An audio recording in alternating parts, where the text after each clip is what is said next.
Hey guys, GHAZZY TV here with another Path of Exile build video. We're gonna talk about my league start character, which was a Bloodslinger Reap Exsanguinate build, which we later, due to lack of damage for the later end game, went to self-cast. This build has not been as bad as Spectral Shit Throw was on release. I feel like there is a huge lack of damage for the end game.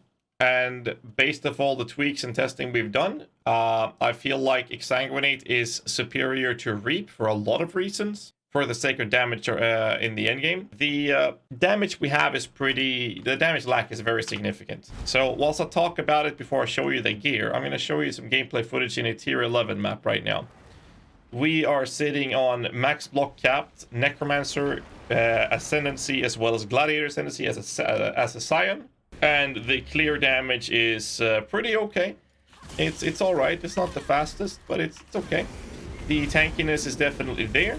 The efficiency is there. It looks pretty cool. It's been a very fun ability to play, especially as the slinging version that we leveled with earlier. But at the middle of the white tier map, you started lacking some single targets. And at the yellow tiers and the higher tier conquerors, I felt like the slinging didn't do enough damage. And when I felt it didn't do enough damage, I decided to go self-casting, and the damage was definitely sorted. The build is very tanky, allowing me to, for the most part, face tank most of these. That doesn't allow me to face tank all of them, so some of them I'll move a little bit when it comes to the Ultimatum, which has been pretty chill. So the damage there and the tankiness is really good.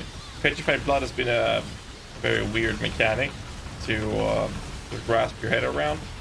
But for the most part, it's very reliable and sustainable. As you can see here, this looks kind of fine, right? It's not like, yo, that's a soul leader. That's scary. Okay. So for the most part, this is fine. No, I'm not 100% fine, but it's really chill to do these encounters. And that's mainly because of how tanky the build is with the blocking, life gain on block, from Bone Offering as well as from the shield. So it's doing very, very well in that sense. But single target is just awful. I don't have a Conqueror ready to show you at the moment.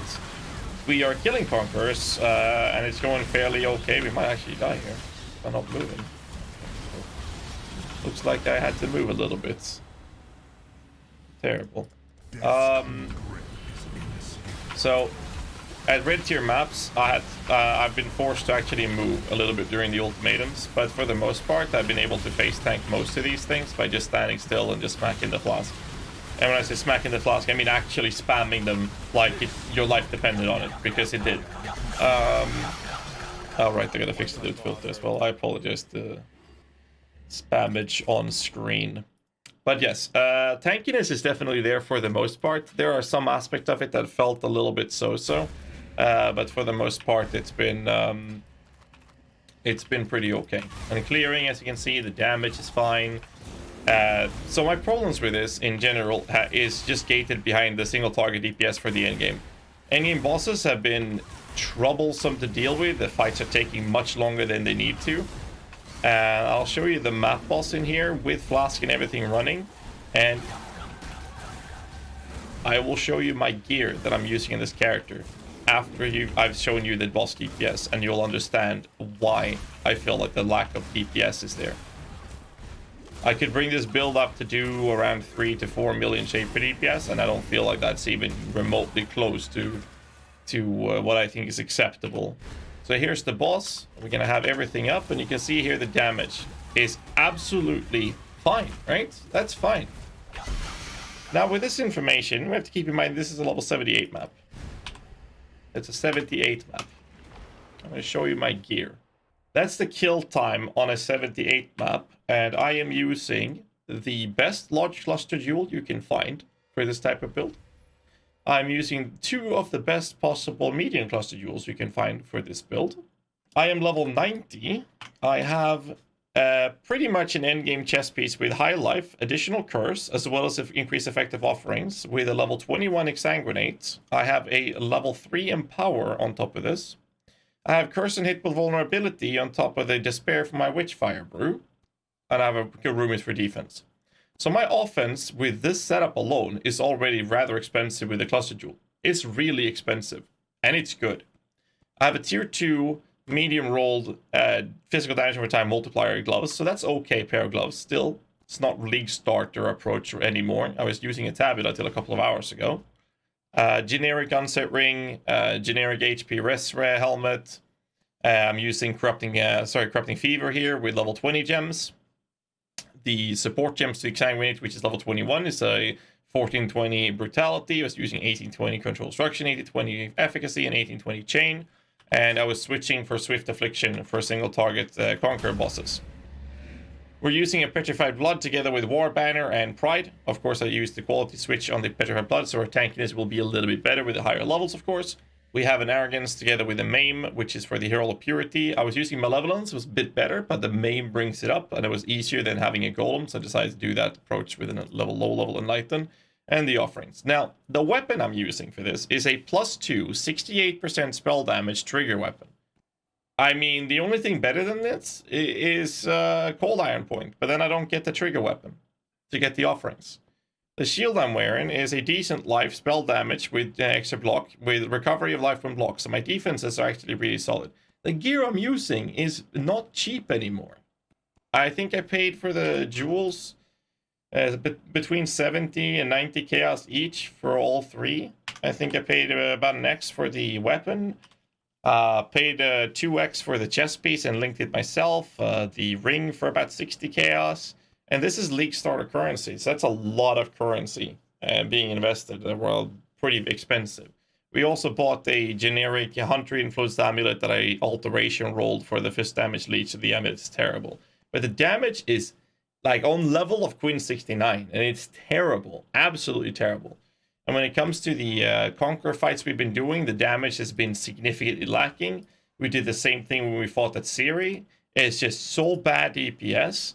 And with bad DPS, we have worse leeching, which is also affecting our defenses. So even if you have massive amounts of layers of defense coming from Petrified Blood, as well as the leech mechanics, we are lacking damage output, and the fights are lasting an obnoxiously long amount of time.